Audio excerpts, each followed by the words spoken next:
CET के लिए wait कर रहे थे, एमबीए सीईटी 2025 के लिए वेट कर रहे थे, तो भाई डेट्स आ चुकी है। अभी अभी पीडीएफ डाउनलोड कर रखा है सीईटी सेल के ऑफिशियल वेबसाइट से। एमबीए सीईटी का डेट्स मैं आपको बताने जा रहा हूं, थोड़ा सा धीरज रखिए। MBA CET 2025 dates are 17, 18 and 19 March. 17, 18 and 19 March को आपका सीईटी का इस साल का एग्जाम होने वाला है, अगले साल का 2025 का। कैट खत्म, एमबीए सीईटी की तैयारी शुरू।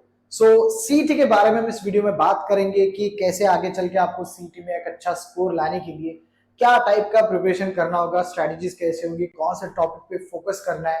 That is all we are going to discuss in this particular video. So let's start this video by asking simple question whether I'm late for MBA CT।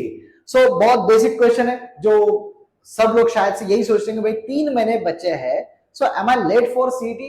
Now we'll try to find out answer for that question in this particular video, but for that I want you guys to subscribe this YouTube channel for regular updates on all MBA entrance exams। हाल ही फिलहाल में आपका cat exam खत्म हुआ है 24 नवंबर को। I hope जिनका अच्छा गया है वो खुश रहेंगे, लेकिन अगर जिनको लग रहा है कि भाई कैट का एग्जाम थोड़ा आपके अप टू द मार्क नहीं गया, आपके एक्सपेक्टेशंस के अनुसार नहीं गया, तो वेट नहीं करना है, गैप नहीं लेना है। वही कैट का स्टडी हमें सीईटी के, एमबीए सीईटी के लिए यूटिलाइज करना है। ठीक है, कैसे यूटिलाइज करना है, that is what I am going to discuss in this video. But first, अगर आपको एमबीए के बारे में सारे रेगुलर अपडेट्स चाहिए तो चैनल को सब्सक्राइब करें और वीडियो को लाइक जरूर करें। ठीक है, so let's start by simple giving you direct strategy। I'm not going to waste any time। Direct strategy मिलने वाली है आपको कि भाई आने वाले 3 महीने में आपको सीईटी का कैसे प्रिपरेशन करना है। क्योंकि जितने सालों से मैं पढ़ा रहा हूं, मुझे ये समझ में आता है कि सीईटी में क्या चाहिए आपको। कैट थोड़ा अलग एग्जाम होता है, सीईटी अलग एग्जाम है, बहुत ज्यादा डिफरेंस नहीं है, लेकिन डिफरेंस एक चीज का है, कैट में आपको हर एक क्वेश्चन सॉल्व करने के लिए अच्छा खासा टाइम मिल जाएगा, क्वेश्चंस भी कम है, लेकिन सीईटी में आपको 200 क्वेश्चन सॉल्व करने हैं 150 मिनट में। तो एक चीज तो समझ लो, ये तो बिल्कुल पॉसिबल नहीं है कि आप 200 क्वेश्चन सॉल्व करोगे 150 मिनट में, ये तो पॉसिबल है ही नहीं। तो फिर करना क्या है, सबसे पहले ये समझ लो कि इस 200 क्वेश्चन का टारगेट हमें चेंज करना है। हम सॉल्व करेंगे 140 क्वेश्चंस इन 140 मिनट्स। ठीक है, ये हो रहा है आपका। सो 140 क्वेश्चंस 140 मिनट में। Now in this case you are getting 45 around 1 minute for 1 question. अब ये थोड़ा सा अच्छा लेवल है, स्टूडेंट के लिए ठीक ठाक है कि भाई एक क्वेश्चन 1 मिनट में। अब आप बोलोगे सर सीईटी का पैटर्न है क्या, ये सारी चीजें मैं आपको धीरे धीरे समझाऊंगा, लेकिन मुझे ये समझाना है कि सीईटी का प्रिपरेशन कैसे स्टार्ट करना है। सिलेबस के बारे में हम बाद में बात करेंगे, शायद मोस्टली आप लोगों ने सर्च करके रखा होगा या पता ही होगा सिलेबस क्या है, वही है जो आपने कैट के लिए करा है, लेकिन थोड़ा सा कम है। तो स्टार्ट करते हैं हम लोग 140 क्वेश्चन 140 मिनट में। इसकी स्ट्रैटेजी अलग है। जरूरी नहीं है कि आपको हर एक टॉपिक के बारे में नॉलेज होना जरूरी है, ऐसा बिल्कुल नहीं है, लेकिन जिस टॉपिक के बारे में भी आपको नॉलेज है उसका 100% सारे कंसेप्ट्स आपके पास होने चाहिए।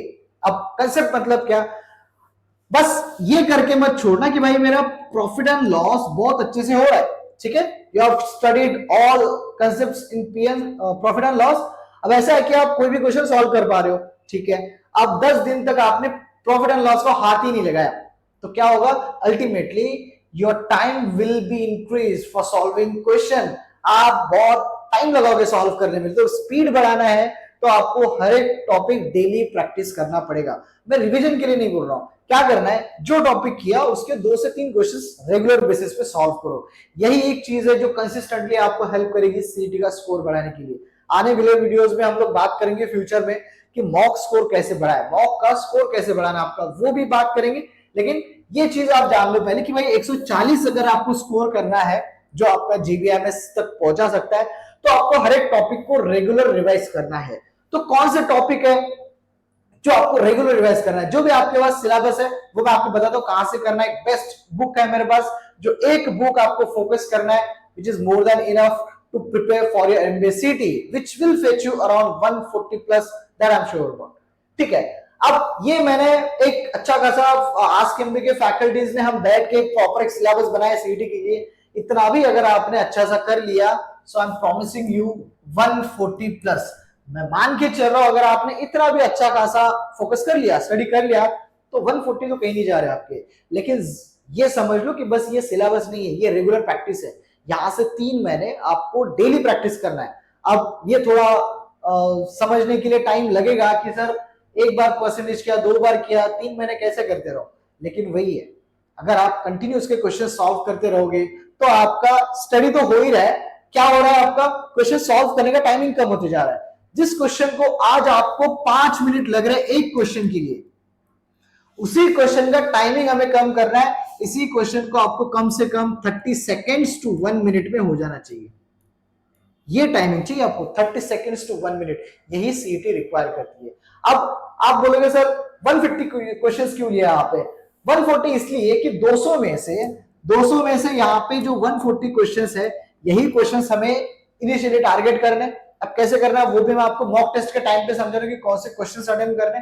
बट जो बचे कुचे 60 है ये वैसे भी आपसे अटेम्प्ट नहीं होने वाले, लेकिन जरूरी नहीं है कि ये लास्ट वाले 60 है या पहले वाले 60 या बीच वाले 60 है, नहीं, ये 140 में ओवरऑल आउट ऑफ 200 में से जो जो टारगेट वाले क्वेश्चंस है, जो जो आपसे बन रहे हैं, those questions will be covered under this 140। अब बीच में जो आपको लग रहा है कि बहुत बड़े क्वेश्चंस है, छोटे चार, वो मॉक टेस्ट के बारे में आएगा, लेकिन जो लग रहा है कि सॉल्व नहीं होंगे वो आपको एक एक दो दो करके ऐसे ये इस वाले ग्रुप में डालना है। तो सबसे पहले 140 के बारे में बात कर रहे हैं हम लोग, कौन से टॉपिक हमें करना है जो 140 में आएंगे।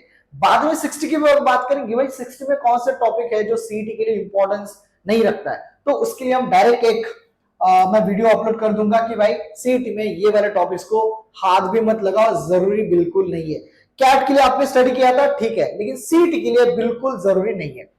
ठीक है, स्टार्ट करते हैं कौन से। I hope the PDF is visible, otherwise please message us in the comment box, I try to send this however it is possible. अगर पीडीएफ होगा तो आप ले सकते हो, कैसे मैं देखता हूँ, लिंक डाल दूंगा डाउनलोड के लिए, बस मैसेज करना अगर ये नहीं दिख रहा है तो। चलो कॉन्ट्स के बारे में बात करते हैं, तो क्या क्या टॉपिक्स है। अब हर साल यहाँ घिसे पीटे वही क्वेश्चंस है कि कॉन्ट में परसेंट इंक्रीज डिक्रीज कैसे हो रहा है, पिछले साल का सेल्स इतना था, अगले साल से सेल इतना, तो परसेंट चेंज इन सेल्स कितना हो रहा है, रेवेन्यू जनरेट कितना हो रहा है, तो उसका वो परसेंट 2013 का रेवेन्यू का जो है वो 2014 में कितना परसेंटेज आ रहा है, ये घिसे पीटे सवाल आते हैं परसेंटेज में। बट अगर आपको कॉन्ट्स में स्कोर करना है तो 3 टॉपिक बहुत इंपॉर्टेंट है। कौन से 3 टॉपिक? एक percentage plus ratio proportion and average. ये 3 टॉपिक अगर आपने अच्छे से कर लिए, अच्छे से करना का मीनिंग क्या होता है, पढ़ लिया, क्वेश्चन सॉल्व किया, हो गया, ये वाली बात नहीं, सबको आता है सॉल्व करना, परसेंटेज किसे नहीं आता है, सारे कंसेप्ट पता है, लेकिन मुझे ऐसा चाहिए कि भाई परसेंटेज, रेशियो प्रोपोर्शन, एवरेज, कोई भी टाइप का क्वेश्चन आपको किसी भी तरीके से पूछे, घुमा फिरा के पूछे, आपको ये बोलना है यार यही तो है फाइनल, ये पूछा तो यही है ना फाइनली, तो ये वाला कंसेप्ट यहाँ पे चाहिए, तब जाके कॉन्ट्स का अर्थमेटिक आपका प्रॉपर निकलेगा। ठीक है, आई बात समझ में। तो प्रॉफिट एंड लॉस के बारे में भी अगर बात करते हैं तो परसेंटेज, रेशियो प्रोपोर्शन, एवरेज आएगा। SICAB is complete concept of your percentage, ratio, proportion, average, and rest of the topics of arithmetic are simply based on these 3 topics only। ठीक है, तो ये बहुत अच्छे से करना है, ये फंडामेंटल बेसिक्स है। कंसेप्ट के बारे में आप बात करते हैं, टॉपिक्स के बारे में, कॉन्ट्स में परसेंटेज का 1 से 2 क्वेश्चन आता है, तो आपको डेली उसका प्रैक्टिस करना है, बहुत जरूरी है। 1 से 2 क्वेश्चन डेली प्रैक्टिस करना है। सिंपल इंटरेस्ट, कंपाउंड इंटरेस्ट का 1 क्वेश्चन आता है, तो वो अपने बकेट लिस्ट में डाल दो। ये हम टॉपिक कर रहे हैं कि कौन से टॉपिक कर रहे हैं, आपके पास बुक्स होंगी, किताबें होंगी। In fact I am going to refer you a proper CET book if you guys ask me कि सर एक ही बुक बताओ जिसमें से हम प्रैक्टिस कर सके। सो इस वीडियो में बने रहे, एंड तक मैं आपको वीडियो बुक में दिखाई दूंगा कि भाई इस बुक से आप प्रिपेयर कर सकते हो। ठीक है, तो डायरेक्टली आपका सीईटी का प्रिपरेशन हो जाएगा, वो सारा उसमें अवेलेबल है।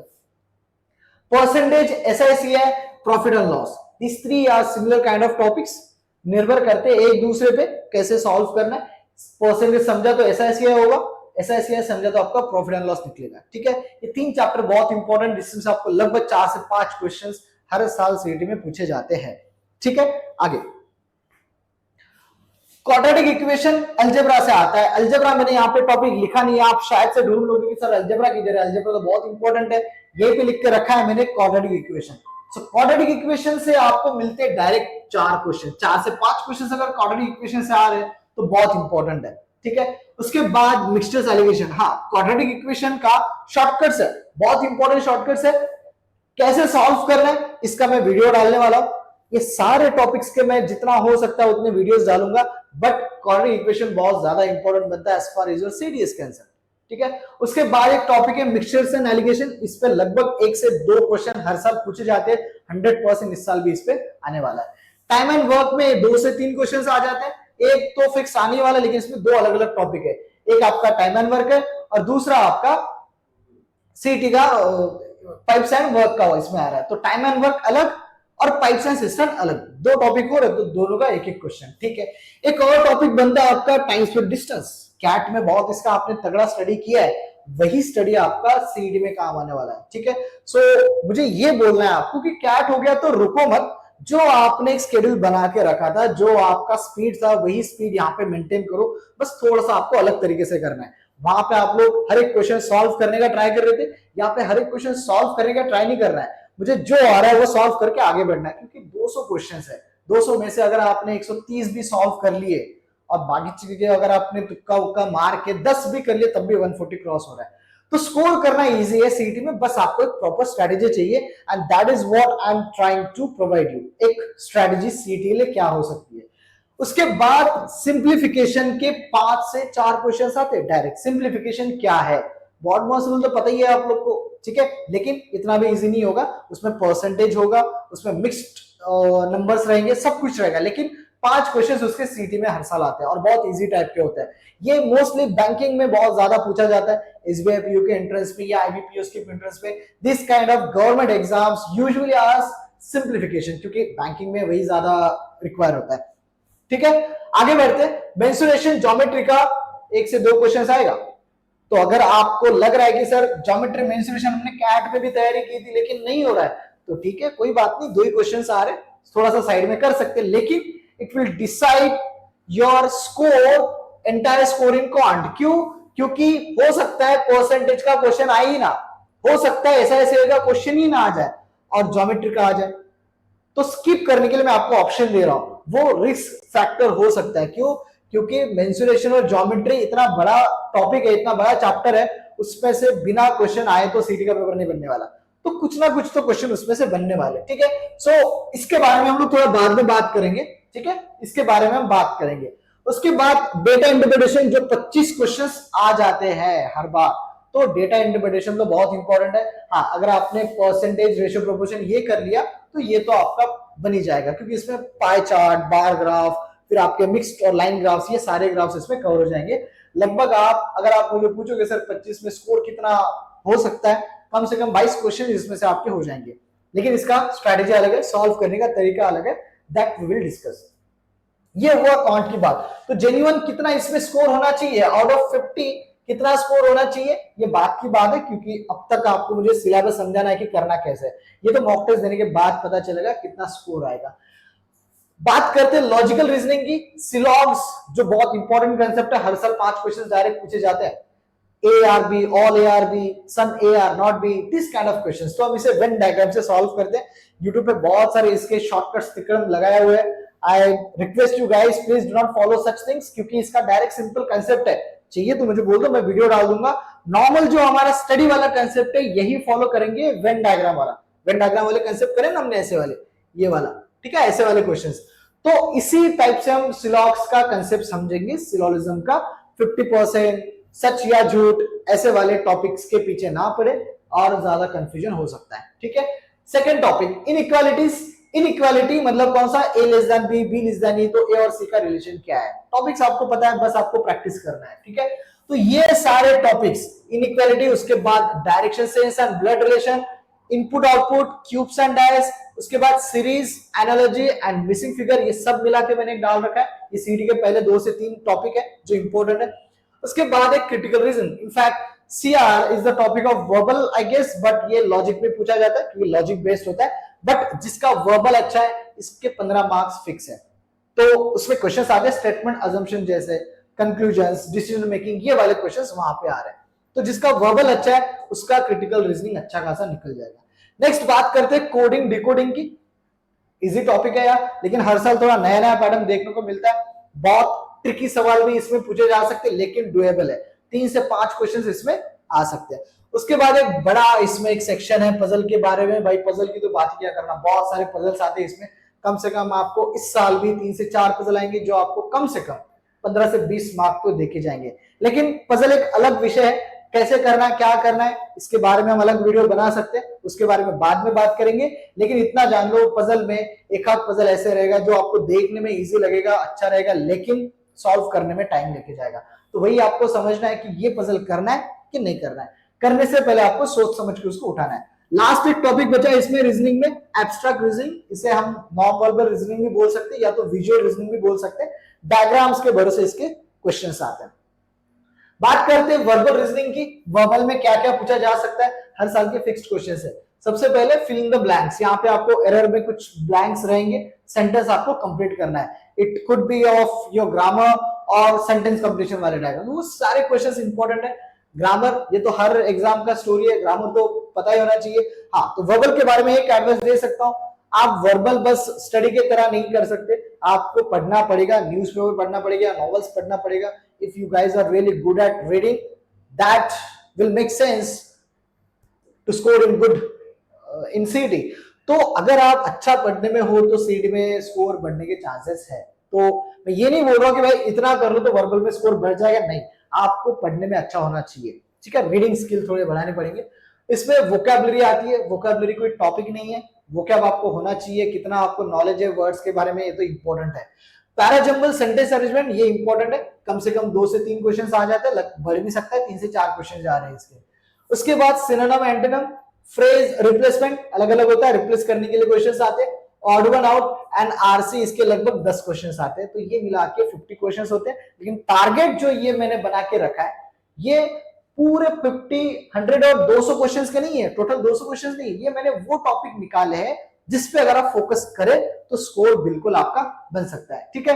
सो आई होप कि ये वीडियो देख के आपको थोड़ा सा सीईटी प्रिपरेशन स्टार्ट करने के लिए एक बूस्ट मिल जाए कि भाई ये करने से मैं स्टार्ट कर सकता हूं।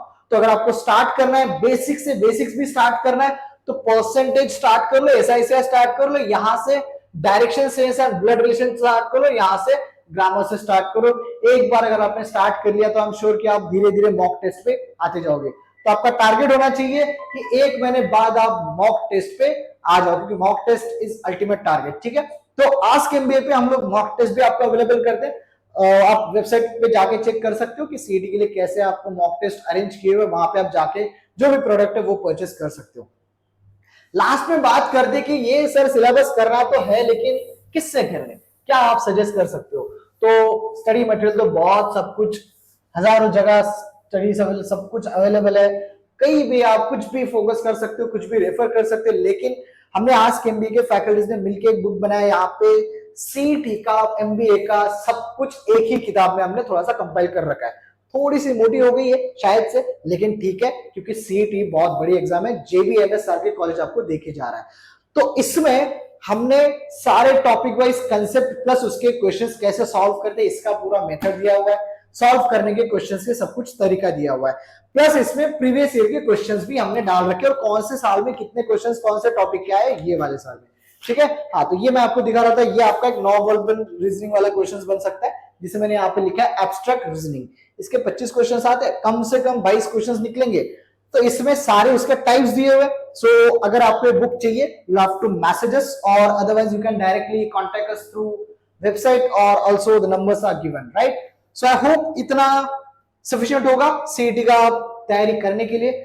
सो अगर आपका कैट नहीं गया अच्छा तो कोई बात नहीं है, उसको जाने दो, अभी जो हो गया वो हो गया, आने वाले एग्जाम पे फोकस करना बहुत जरूरी है, ठीक है। सो फ्यूचर में बहुत सारे वीडियोस सीईटी पे आने वाले हैं, सारे वीडियोस को एक्सेस करने के लिए आपको चैनल को सब्सक्राइब करना होगा, ताकि आपको लेटेस्ट अपडेट सीईटी के बारे में पता चले। तो इसके बारे में मैं टॉपिक वाइज आपको कुछ शॉर्टकट्स भी देने वाला हूँ इस चैनल पे, कि क्वांट में क्या क्या शॉर्टकट्स हो सकते हैं, क्वाड्रेटिक इक्वेशन शॉर्ट में कैसे सॉल्व करेंगे, या फिर मेंसुरेशन, ज्योमेट्री, अलजेब्रा, ये सारे टॉपिक्स कुछ ना कुछ शॉर्टकट्स देके जाते हैं। सो हर साल की तरह इस साल भी मैं सारे शॉर्टकट्स यूट्यूब पे फ्री में डायरेक्ट अपलोड करने वाला हूं। तो बस आपको अपडेट रहना है तो सब्सक्राइब करना पड़ेगा, ठीक है। इसके अलावा अगर किसी को कुछ डाउट है तो आप कमेंट बॉक्स में मुझे पूछ सकते हैं, we will try to get back to you to solve your all the queries, ठीक है। Thank you.